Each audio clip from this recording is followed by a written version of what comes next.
Det her er Ivan. Ivan Olsen. Der er også nogen, der kalder ham for Gummi-Tarzan. Egentlig er han jo en ganske almindelig dreng, der er på vej til skole. Det har han ikke noget imod, bortset fra, at i skolen sker der det samme hver dag.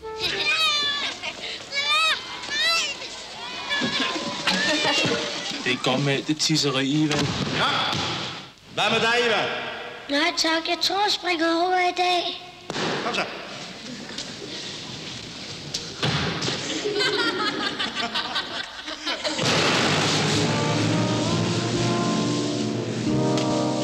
Efter sådan en dag er det jo altid rart at komme hjem til mor og far.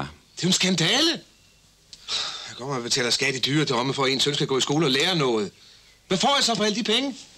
Det ved jeg ikke. Nej, du kan ikke noget som helst. Jeg synes overhovedet ikke, det er spændende.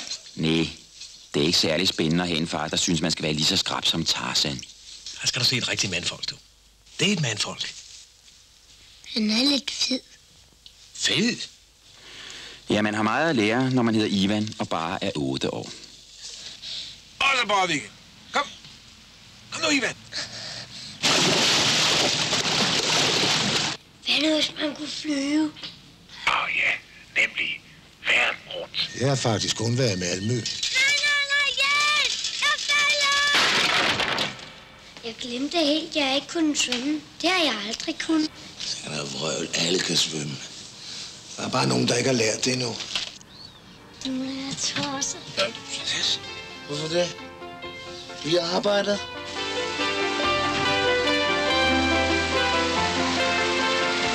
Det er forresten enormt så fint, du er i dag, Ivan. Ja, og jeg har også fødselsdag. Nå, så Gummi-Tarzan og fødselsdagen, eller kører med derud. Jeg skulle næsten have en gave, mand.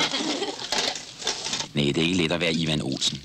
Og han drømmer også tit om, at det hele er anderledes. Nej, hold op, Ivan. Ej, jeg vil ikke. Jeg vil ikke. Nu skal vi lege lidt. Det kan være farligt.